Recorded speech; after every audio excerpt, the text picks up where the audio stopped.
Selamat pagi Tribuners, jumpa lagi bersama saya Mutiara dalam tayangan berita terupdate di Tribun Lampung. Kali ini kita masih membahas seputar kasus Subang ya Tribuners. Di mana nih Tribuners? Kalau semisal ini kan bentar lagi pra peradilan akan digelar ya oleh pihak pengadilan Jawa Barat, di mana kita akan tahu apakah memang tuntutan dari Mimin dan juga tersangka lainnya ini memang bisa menang pada pra peradilan. Jikalau memang nih Tribuners, Mimin ini bisa menang di pra peradilan kasus Subang, apakah ini nih kesaksian Danu merupakan kesaksian palsu atau bisa dibatalkan nih kesaksian dari Danu, dan lalu bagaimana nih keberlanjutan dari kasus Subang? Nah Tribuners, sampai saat ini sosok Mimin Mintarsi yang merupakan salah satu tersangka kasus pembunuhan di Subang masih terus melawan Tribuners. Bahwasannya si Mimin ini yakin kesaksian Danu pada kasus Subang bisa dipatahkan. Dan menurut Mimin, kesaksian Danu ini adalah kesaksian bohong.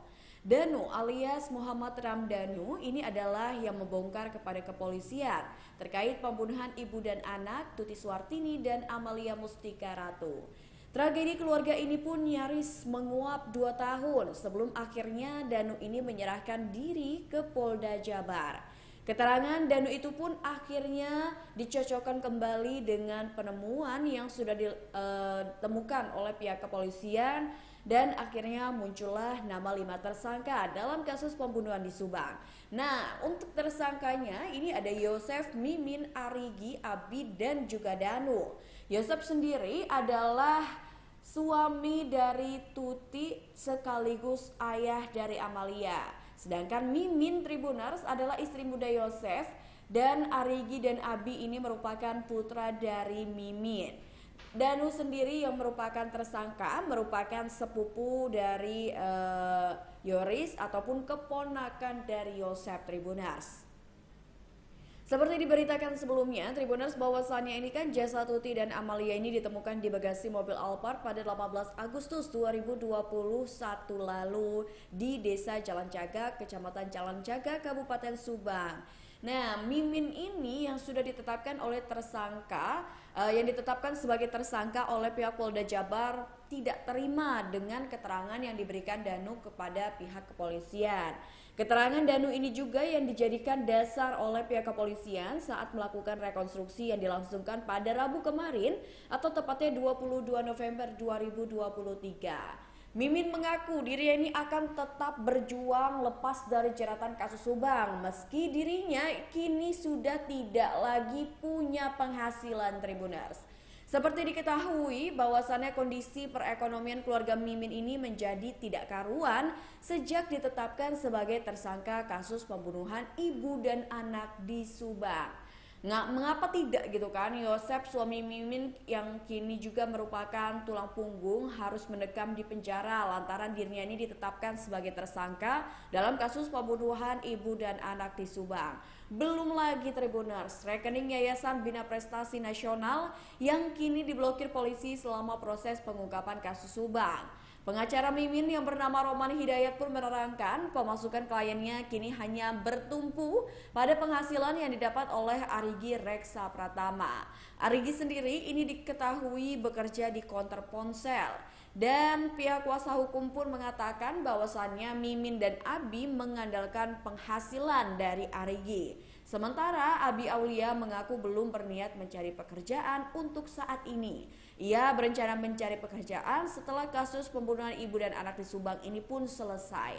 Abi yang merupakan anak Mimin ini bercerita sebelum terjerat kasus Subang ia sudah memiliki penghasilan mulai dari 80.000 sampai 100.000 rupiah. Walau menghadapi keterbatasan ekonomi Tribuners, Mimin ini tak gentar melawan kesaksian Danu yang menjeratnya dalam kasus Subang. Rohman Hidayat pun telah mendaftarkan pra peradilan 3 tersangka kasus pembunuhan ibu dan anak di Subang. Pra peradilan diajukan ini merupakan klasifikasi perkara sah atau tidaknya penetapan tersangka, dan permohonan pra peradilan ini pun diajukan kepada Polda Jabar yang telah menetapkan Mimin, Arigi, dan Abi sebagai tersangka dalam kasus pembunuhan di Subang. Dilihat dari sistem informasi penelusuran perkara Pengadilan Negeri Bandung, sidang pra-peradilan tersangka kasus Subang ini akan digelar pada pukul 9 waktu Indonesia Barat pada hari Senin nanti 4 Desember 2023. Dan Tribuners perlu diingatkan kembali ya, di mana Danu ini memberikan kesaksian bahwa Mimin, Arigi, dan Abi ini memang terlibat dalam pembunuhan Tuti dan Amalia. Menurut Danu, Arigi dan Abi ini datang ke rumah Tuti tengah malam. Dan Arigi juga kata Danu memegangi tangan Amalia Mustika Ratu saat Yosef memukulnya menggunakan stick golf. Selain itu, Arigi dan Abi ini turut menggotong jasad Tuti dari ruang tengah ke kamar mandi lalu ke bagasi mobil Alphard.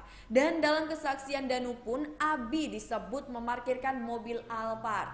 Nah, sampai saat ini Tribuners, Mimin dan juga kedua anaknya masih terus-terusan menyangkal keterangan Danu. Bahkan mereka pun siap melawan keterangan Danu ini di meja pra-peradilan yang memang sudah diajukan oleh kuasa hukum dari ketiga tersangka.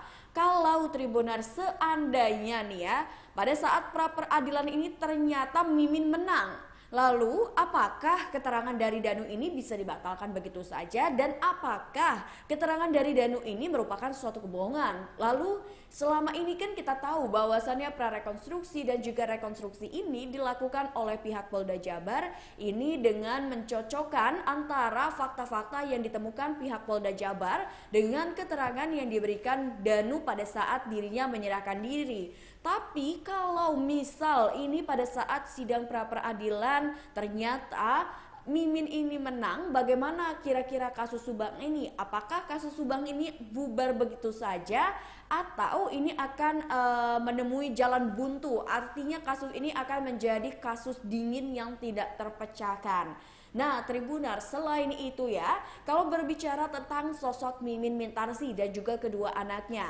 ketiga tersangka ini kita tahu mereka ini belum ditahan oleh pihak kepolisian walaupun mereka sudah ditetapkan tersangka. Dan pada saat rekonstruksi dilangsungkan, ini tepatnya pada tanggal 22 November 2023 lalu, mereka bertiga hadir di TKP namun tidak memperagakan secara langsung pada saat proses rekonstruksi dilakukan. Jadi mereka ini diperankanlah oleh pemeran pengganti yang sudah disiapkan oleh pihak Polda Jabar. Nah, bahkan yang menariknya lagi Tribuners, ini Mimin itu datang dengan santainya. Bahkan Mimin ini sesekali memberikan tanda seperti mengangkat jempolnya, lalu memberikan love sign seperti ini, tanda sarang heo gitu. Dan juga Mimin ini sempat melipir ya, atau pada saat datang ke TKP Mimin ini sempat duduk di depan ruko tidak jauh dari TKP bersama dengan kuasa hukumnya Roman Hidayat. Bahkan Mimin ini sampai merokok ya Tribuners. Jadi kayak aneh banget gitu perilaku Mimin. Walaupun sebenarnya memang kalau Mimin ini kekeh ya, tidak bersalah dan tidak terlibat dalam kasus pembunuhan di Subang, seharusnya Mimin tidak melakukan hal-hal seperti itu ya Tribuners. Nah, selain Mimin, ternyata aksi Yosef juga pada saat prarekonstruksi dilakukan ini cukup menyita perhatian. Lantaran Yosef ini dianggap terlalu santai dan cengenges-cengengesan. Bahkan Yosef ini seringkali menebarkan senyumannya kepada warga yang hadir dalam rekonstruksi kasus pembunuhan di Subang. Tribuners, Mimin sampai saat ini pun masih terus berjuang untuk bisa memenangkan proses pra-peradilan yang akan digelar pada 4 Desember 2023 nanti. Cuman kita nggak tahu nih ya akan seperti apa nih kira-kira hasil dari pra-peradilan yang dilakukan. Tapi kalau misalkan kita mengingat kembali nih ya Tribuners, pada saat kasus Subang ini mencuat, ada hal yang menarik lantaran ternyata katanya semenjak penemuan jenazah Tuti dan juga Amalia, hubungan Mimin dan juga Yosef ini merenggang lah Tribuners. Bahkan ini keduanya itu tidak mulai dari pisah ranjang, pisah rumah, sampai mereka ini tidak pernah berkomunikasi sama sekali ya. Jadi mereka ini hanya bertemu pada saat mereka ini melakukan pemeriksaan di Polda Jabar. Dan hal tersebut pun dibenarkan oleh kuasa hukumnya yang bernama Roman Hidayat. Di mana Roman Hidayat itu mengaku bahwasannya memang Mimin dan juga Yosef ini hubungannya merenggang lantaran Yosef ini mencurigai kalau Mimin ini sebenarnya terlibat dalam kasus pembunuhan di Subang. Nah, selain itu, setelah Mimin ini ditetapkan sebagai tersangka, perekonomian Mimin dan juga kedua anaknya ini pun terpuruk Tribuners. Lantaran kalau misalkan berdasarkan pengakuan dari sang anak, memang kan Yosef ini merupakan tulang punggung keluarganya. Namun setelah Yosef ini ditahan oleh pihak Polda Jabar, ini kan jadi sulit perekonomian mereka. Bahkan sosok Mimin ini hanya mengandalkan penghasilan dari anaknya yang bernama Arigi, yang kita tahu nih Tribuners, Arigi ini hanya bekerja di konter handphone gitu kan. Jadi Mimin, Abi ini pokoknya mereka itu apa ya istilahnya, hidup mereka itu bergantung pada penghasilan dari Arigi seperti itu. Nah, terkait dengan hal tersebut ya, walaupun saat ini Mimin tengah berjuang untuk bisa lepas dari jeratan kasus Subang, kita lihat juga Mimin ini memang sampai saat ini masih kekeh bahwasannya dirinya ini memang tidak terlibat dalam kasus pembunuhan di Subang. Tapi kalau menurut Tribuners sendiri gimana nih kira-kira? Apakah Mimin ini bisa memenangkan proses pra peradilan yang akan dilakukan pada 4 Desember 2023 nanti? Dan kalau misalkan menang nih Tribuners ya, posisi Mimin ini kan kita tahu Mimin ditetapkan tersangka ini atas dasar dari pengakuan Muhammad Ramdhanu alias Danu. Kalau Mimin ini sampai memenangkan pra peradilan, lalu bagaimana dengan pernyataan Danu yang kita tahu bahwasannya pernyataan Danu ini digunakan oleh pihak kepolisian sebagai acuan dalam proses prarekonstruksi dan juga rekonstruksi yang sudah dilakukan. Dimana kita tahu bahwasannya prarekonstruksi ini sudah dilakukan pada Kamis 2 November 2023 lalu dan rekonstruksinya baru saja dilakukan pada Rabu lalu, tepatnya 22 November 2023. Nah, kalau sampai benar-benar sosok Mimin dan juga dua tersangka lainnya, yakni anak Mimin, Arigi dan juga Abi sampai memenangkan pra peradilan, apakah kasus Subang ini akan bubar begitu saja atau bagaimana kira-kira nih menurut Tribuners? Karena kan kita melihat sampai sejauh ini pihak kepolisian sendiri mengakui bahwasannya dengan adanya pengakuan yang dibuat atau disampaikan oleh salah satu tersangka bernama Danu ini membantu pihak kepolisian dalam melakukan prarekonstruksi dan juga rekonstruksi yang dilakukan gitu kan. Kalau misalkan sampai Mimin ini benar-benar ternyata akhirnya menang, berarti kan ini ada masalah ini dengan kasus Subang. Apakah kasus Subang akan menjadi kasus yang tidak terpecahkan selama-lamanya? Mengingat ini sudah 2 tahun kasus Subang berjalan dan pihak Polda Jabar pun masih dibuat kesulitan untuk menetapkan tersangka utamanya.